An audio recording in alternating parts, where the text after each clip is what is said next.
My boyfriend publicly said my sister was prettier, the last straw that broke years of feeling inferior to her.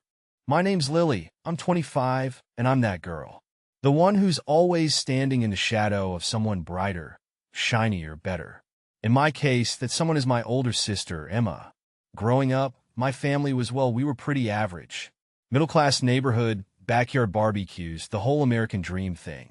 My parents were loving and supportive, the kind of folks who showed up to every school play and soccer game, even if it meant juggling their work schedules. But the thing is, from the moment Emma entered a room, she owned it. Even as kids, she was the one everyone noticed. Big hazel eyes, golden blonde hair that seemed to glow in the sun, and this laugh. Oh my God, her laugh. It was like a magnet. People just gravitated toward her. And then there was me, quiet, bookish, brown-haired Lily. Don't get me wrong, I wasn't miserable or anything. I had my little corner of the world, drawing in my sketchbook, reading under the covers with a flashlight. But I always felt like the supporting character in someone else's story. At every family gathering, I'd hear things like, "Emma, you're so beautiful. Are you going to be a movie star when you grow up?" And then they'd glance over at me and say, "Oh, Lily, you're so sweet." Sweet. That was my label. Not smart, not talented, not pretty. Just sweet. It felt like the polite way of saying, we don't know what else to say about you. School wasn't much different. Emma was 2 grades ahead of me. So, by the time I got to middle school, teachers were already gushing about her. "Oh, you're Emma's sister. She's such a star in our drama club. Are you going to follow in her footsteps?" I just mumble something about liking to draw and quickly change the subject. It always felt like no matter what I did, I'd never measure up to her. And honestly, I stopped trying after a while. I figured, what's the point? Emma was the sun, and I was just a little shadow tagging along. But here's the thing. I loved her. I still do. Maybe that's what made it harder. Emma wasn't some mean, stuck-up sister who rubbed her popularity in my face. She was kind, generous, and genuinely clueless about how much it hurt to live in her orbit. She'd share her clothes with me, help me with my math homework, and even defend me when kids at school made fun of my introversion. But that didn't change the fact that being Emma's little sister felt like a permanent weight I couldn't shake. Looking back, I think the cracks started forming when we hit our teenage years. That's when the differences between us became impossible to ignore. But I'll get into that in the next part. For now, thanks for letting me vent. It feels good to finally write this all down. By the time we hit our teenage years, Emma's star power was on another level. Like, I'm talking she was the girl everyone either wanted to date or be best friends with. She'd walk into a room, and it was like the atmosphere just shifted. She got scouted by a local modeling agency when she was 15, which led to a couple of commercial gigs and a steady stream of Instagram followers. Oh, and did I mention she was the prom queen? Not just once, but twice. Yeah, they actually bent the rules so juniors could win. That's Emma-level charm for you. Meanwhile, I was the kid wearing oversized hoodies and doodling in the margins of my notebooks. Art was my escape.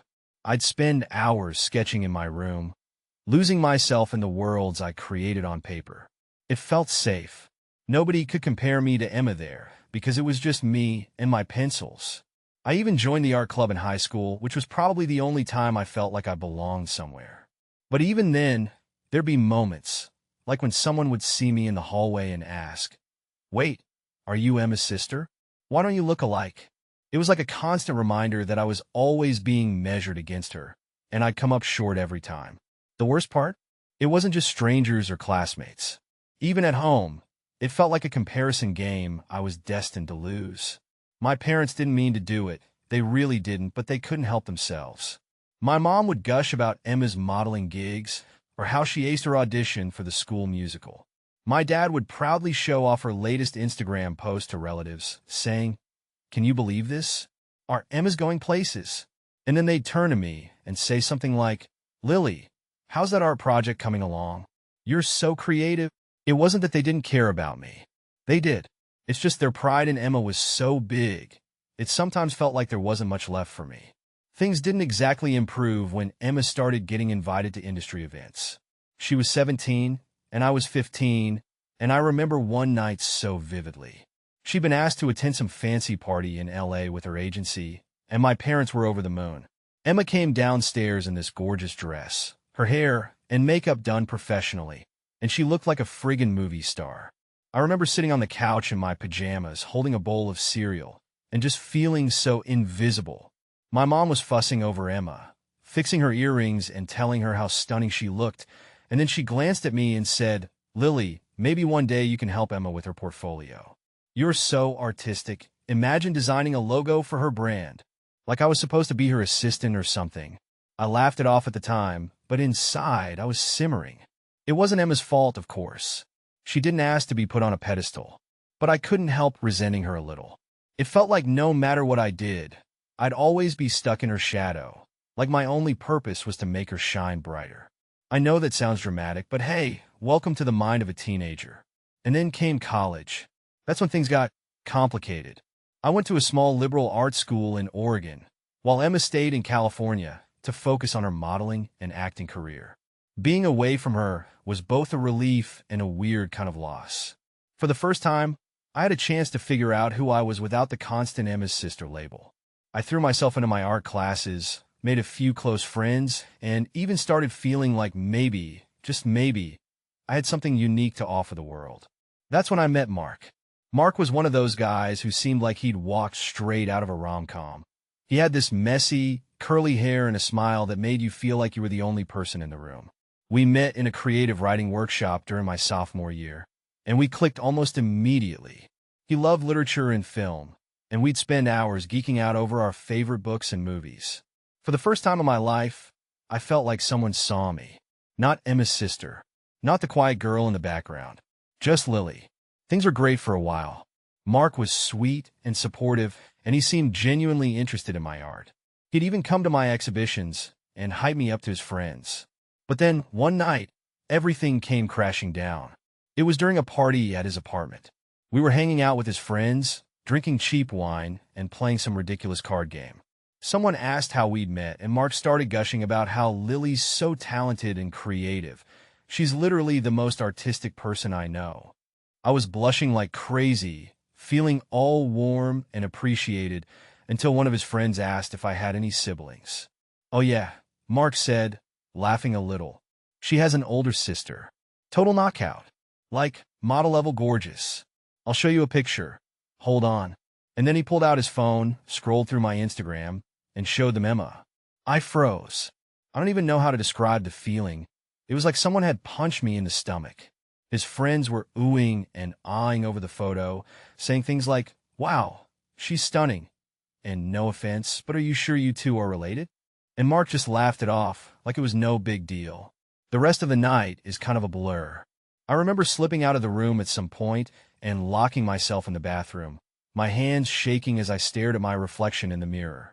All the old insecurities I thought I'd left behind came rushing back stronger than ever. I wasn't enough. I'd never be enough. I didn't confront Mark that night. I just couldn't. I stayed in the bathroom until my breathing slowed, splashed some cold water on my face, and plastered on the fakest smile I could manage when I came back out. He didn't even notice anything was wrong. That somehow made it worse. Like, how could he not see that what he did gutted me? The next day, I tried to convince myself I was overreacting. "It's not a big deal, Lily," I told myself. He didn't mean anything by it. He was just showing off Emma because, well, she is beautiful. It's not like that takes anything away from you. But no matter how hard I tried to rationalize it, the hurt wouldn't go away. Every time I thought about the way his friends reacted, like I was some discount version of my sister, it was like a fresh slap in the face. And Mark? He acted like everything was fine. He texted me good morning, showed up at my art studio with coffee, and made plans for us to see this indie film we'd been talking about. He probably didn't even remember what he'd said at the party. Or maybe he did and just didn't think it was a big deal. Either way, I couldn't bring myself to talk to him about it. I didn't want to seem too sensitive or clingy, you know? So I buried it. Or at least I tried to. But the thing about burying feelings is they don't stay buried for long. Over the next few weeks, little things started piling up. Like one time we were watching a movie, and there was this actress who kind of resembled Emma, tall, blonde, effortlessly gorgeous. And Mark casually said, "She kind of looks like your sister, doesn't she?" I laughed it off, but inside, I was screaming. Another time, I caught him scrolling through Emma's Instagram while we were hanging out. He wasn't even subtle about it. He showed me one of her photos and said, "Your sister's insane. She could totally be in movies." I wanted to throw his phone across the room. The breaking point came a few weeks later. Emma was visiting me for the weekend, and Mark wanted to meet her. I was hesitant. I knew how this was going to go. But Emma, being her usual bubbly self, was super excited. "I finally get to meet the guy who's been making my little sister so happy," she said, giving me one of her trademark hugs. I wanted to believe her. I wanted to believe that meeting Emma wouldn't change anything. But deep down, I knew better. The meeting was exactly what I feared. We met up at a coffee shop near campus. And from the moment Emma walked in, Mark was practically tripping over himself to talk to her. He asked her about her modeling gigs, her favorite places to travel, her skincare routine, seriously, and barely even glanced in my direction. I sat there, sipping my latte, feeling smaller and smaller with every passing second. Emma, of course, was her usual charming self, laughing at his jokes, asking him questions, making everyone in the room feel like they were the most important person in the world. When we finally left, Mark turned to me and said, "Your sister's amazing. You're so lucky to have her." Lucky. Right. That word felt like a dagger. I didn't say anything at the time. I just nodded and forced a smile, but inside I was done. Completely, utterly done.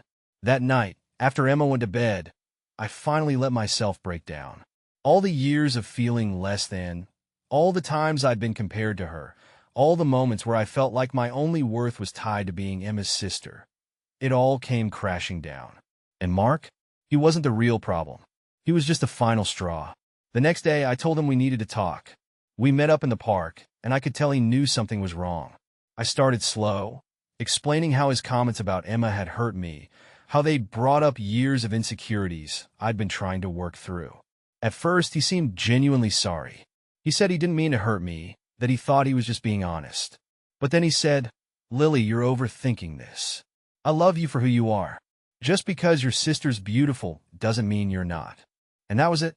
The way he said it, like he thought he was being reassuring, like he didn't even realize he was reinforcing the exact thing I'd been struggling with my whole life. I knew I couldn't do it anymore. I couldn't be with someone who saw me as beautiful, but not Emma beautiful. Someone who thought comparing me to my sister was normal or harmless. So I ended it. Right then and there. He was shocked, of course. He tried to argue, to tell me I was being irrational, but I stood my ground. For once in my life, I chose me. Breaking up with Mark was one of the hardest things I've ever done. Not because I doubted my decision. I knew it was the right thing. But because it forced me to confront something I'd been avoiding for years. This wasn't just about Mark or even Emma. It was about me, about how I saw myself, how I let other people's opinions define my worth.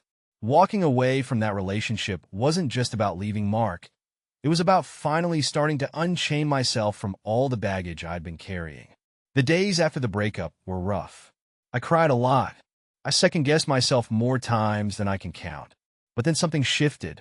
I started spending more time with my sketchbook, letting all those tangled emotions pour out onto the page. At first, it was messy, abstract lines and smudges of charcoal that didn't make much sense. But slowly, the chaos turned into something beautiful. I found myself drawing not just what I felt, but who I was. Not Emma's sister. Not some second-place version of someone else. Just Lily. One night, I was scrolling through Instagram because, yes, I still torture myself with social media sometimes, and I came across this post from an artist I admire. She'd written about self-acceptance and how it's not about rejecting the parts of yourself you don't like, but about embracing the whole package. The good, the bad, the complicated. It hit me like a ton of bricks. I'd spent so much of my life trying to fit into a box I thought other people wanted me to be in. But what if I stopped trying to fit at all? What if I just let myself be me? Over the next few months, I threw myself into my art like never before. I explored new mediums, took risks I would have been too scared to take before, and even submitted my work to a local gallery. To my surprise, they accepted it. Seeing my art on those walls, knowing it was something I created, that was the first time in a long time I felt genuinely proud of myself. Like I didn't need anyone else's validation. Like I was enough, just as I was. Emma, to her credit, was incredibly supportive. When I told her about the breakup, she didn't push for details or try to defend Mark. She just hugged me and said, "I'm sorry, Lil, for everything." And I knew she wasn't just talking about Mark. She knew, on some level, what it had been like for me growing up in her shadow. She wasn't perfect, nobody is, but she loved me, and that was enough. Now, looking back, I can see how much I've grown. Don't get me wrong, I still have my moments. There are still days when I catch myself comparing, when I wonder if I'll ever be as shiny as Emma. But those moments don't define me anymore. They're just passing clouds, not the whole sky.